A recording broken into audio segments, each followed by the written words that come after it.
எல்லோருக்கும் வணக்கம். எல்லோரையும் வேர்ல்ட்ஸ் பெஸ்ட் தமிழ் சேனலுக்கு வரவேற்கிறோம். இந்த காணொளியில் நாம் பார்க்கவிருப்பது டிஎன்பிஎஸ்சி குரூப் 4 ஜெனரல் ஸ்டடீஸ் பகுதி 1. அதாவது 2021 வருடம் செப்டம்பர் மாதம் டிஎன்பிஎஸ்சி குரூப் 4 எக்ஸாம் வரப்போகுது. அதனால் நம்ம சேனலில் பார்த்தீங்கன்னா ஒவ்வொரு நாளும் ஒவ்வொரு இன்ட்ரெஸ்டிங்கான வீடியோஸ் அப்லோட் பண்ணப்படும். அந்த வகையில் தற்போது ஜெனரல் ஸ்டடீஸ் பகுதி 1 இதில் மொத்தம் 25 வினாக்கள் விடையுடன் பார்க்க போகிறோம். முதல் கேள்வி,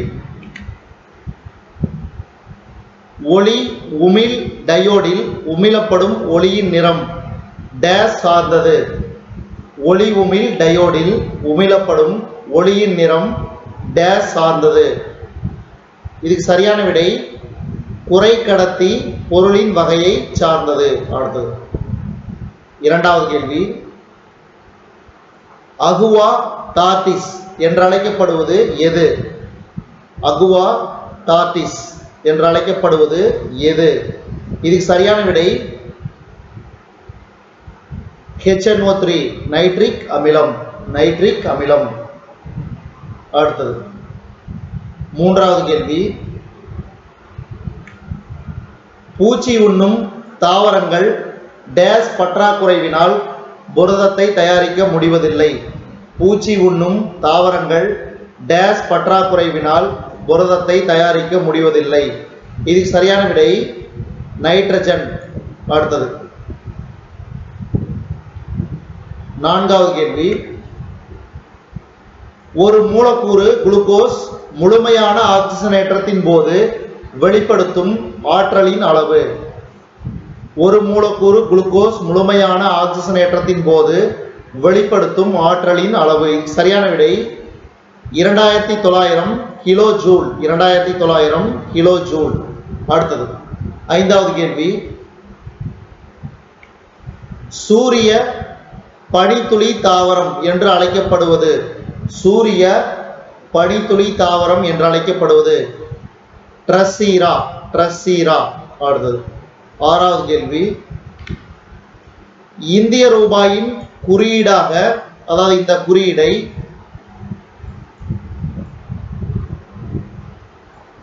இந்திய அரசு ஏற்றுக்கொண்ட வருடம். இதுக்கு சரியான விடை 2010. அடுத்தது ஏழாவது கேள்வி, சட்டமன்றங்களுக்கான தேர்தலை சட்டப்பூர்வமாக ஏற்றுக்கொண்ட சட்டம். சட்டமன்றங்களுக்கான தேர்தலை சட்டப்பூர்வமாக ஏற்றுக்கொண்ட சட்டம். இதுக்கு சரியான விடை ஆப்ஷன் சி 1909 ஆண்டு சட்டம். அடுத்தது எட்டாவது கேள்வி, NITI அதாவது நிதி ஆயோக் அமலுக்கு கொண்டு வரப்பட்ட ஆண்டு. நிதி ஆயோக் அமலுக்கு கொண்டு வரப்பட்ட ஆண்டு ஜனவரி 1, 2015. அதாவது ஏற்கனவே திட்டக்குழுன்னு இருந்ததை, அதாவது 5 ஆண்டு திட்டங்களாக இருந்த திட்டக்குழுவை மாற்றி அமைச்சு நிதி ஆயோக்கா மாற்றி அமைக்கப்பட்டது. இது அமலுக்கு வந்த ஆண்டு பார்த்தீங்கன்னா 1 ஜனவரி 2015. இந்த மாதிரியான முக்கியமான நாட்களையும் வருடங்களையும் ஞாபகம் வச்சுக்கிறது நல்லது.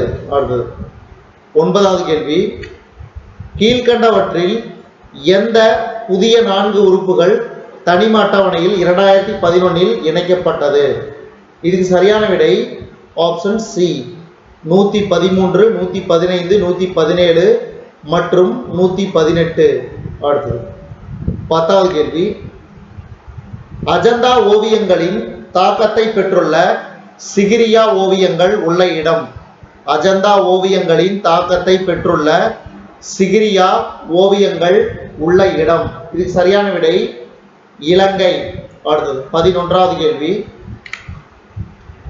டெல்லி சுல்தானியத்தை ஆட்சி செய்த 5 வம்சங்களை வரிசைப்படுத்துக. டெல்லி சுல்தானியத்தை ஆட்சி செய்த 5 வம்சங்களை வரிசைப்படுத்துக. இதுக்கு சரியான விடை ஆப்ஷன் ஏ.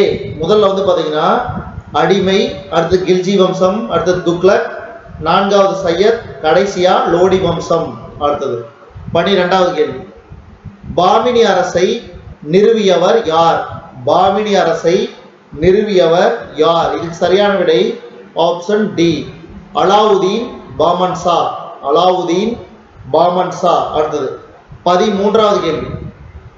தோ ஆப் எனப்படுவது, தோ ஆப் எனப்படுவது இரு நதிகளுக்கு இடைப்பட்ட பகுதி, இரு நதிகளுக்கு இடைப்பட்ட பகுதி.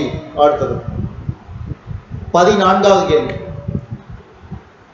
சார்க் அமைப்பின் முதல் பொது செயலாளர், சார்க் அமைப்பின் முதல் பொது செயலாளர் யார்? இதுக்கு சரியான விடை அபுல் ஆசான், அபுல் ஆசான். அதாவது ஏற்கனவே நம்ம வேர்ல்ட்ஸ் பெஸ்ட் தமிழ் சேனல்ல வந்து சார்க் கூட்டமைப்பு, அதாவது தெற்காசிய நாடுகளின் கூட்டமைப்பு தான் சார்க் கூட்டமைப்பு. இதுக்கான காணொளி வந்து ஏற்கனவே தொகுத்து வழங்கியிருக்கிறோம். அதுல வந்து மொத்தம் 8 உறுப்பு நாடுகள் உள்ளது. அதே மாதிரி மற்ற பார்வையாளர்கள் நாடு, அதே மாதிரி இந்த சார்க் அமைப்பின் சிறப்பம்சங்கள் என்ன, அதே மாதிரி சார்க் அமைப்பு, அதாவது சார்க் மாநாடு வந்து எந்தெந்த வருடங்கள் எந்தெந்த நாட்டில் எந்தெந்த நகரங்களில் நடைபெற்றது என்பதற்கான காணொளி வந்து தனியாக வந்து தொகுத்து வழங்கியிருக்கிறோம். அதை போய் பார்த்துக்குங்க. அடுத்தது 15வது கேள்வி. பண்டித ஜவஹர்லால் நேருவின் அமைதிக்கான 5 அம்ச கொள்கை, பண்டித ஜவஹர்லால் நேருவின் அமைதிக்கான 5 அம்ச கொள்கை. இதுக்கு சரியான விடை ஆப்ஷன் டி, பஞ்சசீல கொள்கை. அடுத்தது 16வது கேள்வி. இந்தியாவில் அங்கீகரிக்கப்பட்ட மொழிகள் எத்தனை? இந்தியாவில் அங்கீகரிக்கப்பட்ட மொழிகள் எத்தனை? இதுக்கு சரியான விடை 22, 22. அடுத்தது 17வது கேள்வி. இந்திய பாராளுமன்றம் டேஸ் அவையை கொண்டதாகும், இந்திய பாராளுமன்றம் டேஸ் அவையை கொண்டதாகும். இதுக்கு சரியான விடை 2 அவைகள், 2 அவைகள். அடுத்தது 18வது கேள்வி. நில சீர்திருத்த சட்டத்தை தொடங்கிய அரசு எது? நில சீர்திருத்த சட்டத்தை தொடங்கிய அரசு எது? இது சரியான விடை மாநில அரசு, மாநில அரசு. அடுத்தது 19வது கேள்வி. 10ஆம் ஐந்தாண்டு திட்டத்தில் சிறுதொழில் நிறுவனங்களின் நிதி அளவு என்ன? 10ஆம் ஐந்தாண்டு திட்டத்தில் சிறுதொழில் நிறுவனங்களின் நிதி அளவு என்ன? இதுக்கு சரியான விடை ஆப்ஷன் சி, 50 கோடி, 50 கோடி. அடுத்தது 20வது கேள்வி.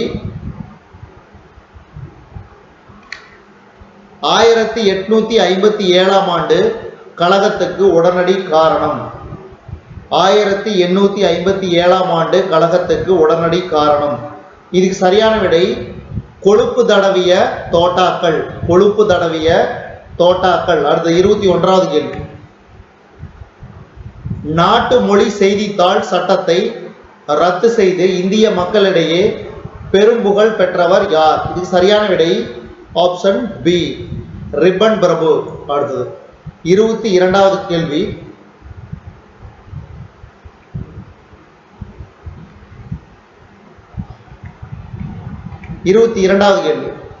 சூரிய குடும்பத்தின் மிக வெப்பமான கோள், சூரிய குடும்பத்தின் மிக வெப்பமான கோள். இதுக்கு சரியான விடை புதன். ஏன்னா இந்த கோள் தான் வந்து பாத்தீங்கன்னா சூரியனுக்கு அருகில் உள்ளது. சூரிய குடும்பத்தில் உள்ள கோள்கள் எத்தனை? 8 கோள்கள். என்னது? புதன், வெள்ளி, பூமி, செவ்வாய், வியாழன், சனி, யுரேனஸ், நெப்டியூன் ஆகிய 8 கோள்கள் உள்ளன சூரிய குடும்பத்தில். இதுல வந்து பூமி வந்து பாத்தீங்கன்னா சூரிய குடும்பத்தில் உள்ள 3வது கோள், சூரிய குடும்பத்தில் உள்ள 3வது கோள் பூமி. அடுத்தது 23வது கேள்வி. கீழ்காண்பனவற்றுள் எது கனமானது? கீழ்காண்பனவற்றுள் எது கனமானது? சரியான விடை 1 மோல் சோடியம். அதாவது இதுல கொடுத்திருக்கக்கூடியதுல கம்பேர் பண்ணும்போது 1 மோல் சோடியம் தான் கனமானது. அடுத்தது 24வது கேள்வி. சிலிக்கன், டெலூரியம், ஜெர்மானியம், SI, சிலிக்கன், டெலூரியம், TE, ஜெர்மானியம், GE போன்ற தனிமங்களை தூய்மைப்படுத்த பயன்படும் முறை என்ன? இதுக்கு சரியான விடை துருவமுனை தூய்மையாக்கல். துருவமுனை தூய்மையாக்கல் முறையில் சிலிக்கன், டெலூரியம், ஜெர்மானியம் ஆகிய தனிமங்கள் தூய்மைப்படுத்தப்படுகின்றன. அடுத்தது இந்த காணொளியின் கடைசி கேள்வி 25வது கேள்வி. வகைப்பாட்டியலின் அடிப்படை அலகு டேஸ் ஆகும். வகைப்பாட்டியலின் அடிப்படை அலகு டேஸ் ஆகும். இதுக்கு சரியான விடை ஆப்ஷன் டி, சிற்றினம். இதுவரைக்கும் நம்ம இந்த காணொலியில பார்த்தது டிஎன்பிஎஸ்சி குரூப் 4 ஜெனரல் ஸ்டடீஸ், அதாவது general knowledge questions with answers. இந்த காணொலி உங்களுக்கு பிடிச்சிருந்துச்சுன்னா லைக் பண்ணுங்க, கமெண்ட் பண்ணுங்க, மறக்காம இந்த காணொலியை உங்க நண்பர்களுக்கும் மற்றவர்களுக்கும் ஷேர் பண்ணுங்க. இதுவரைக்கும் நம்ம வேர்ல்ட்ஸ் பெஸ்ட் தமிழ் சேனலை சப்ஸ்கிரைப் பண்ணாதீங்க, சப்ஸ்கிரைப் பண்ணிக்கங்க. கீழே இருக்கிற பெல் பட்டனை பிரஸ் பண்ண மறந்துடாதீங்க. நம்ம வேர்ல்ட்ஸ் பெஸ்ட் தமிழ் சேனல்ல டிஎன்பிஎஸ்சி குரூப் 4 ஜெனரல் ஸ்டடீஸ் பகுதி 1க்கான காணொலியை நம்ம வேர்ல்ட்ஸ் பெஸ்ட் தமிழ் சேனல் வாயிலாக பார்த்தமைக்கு நன்றி.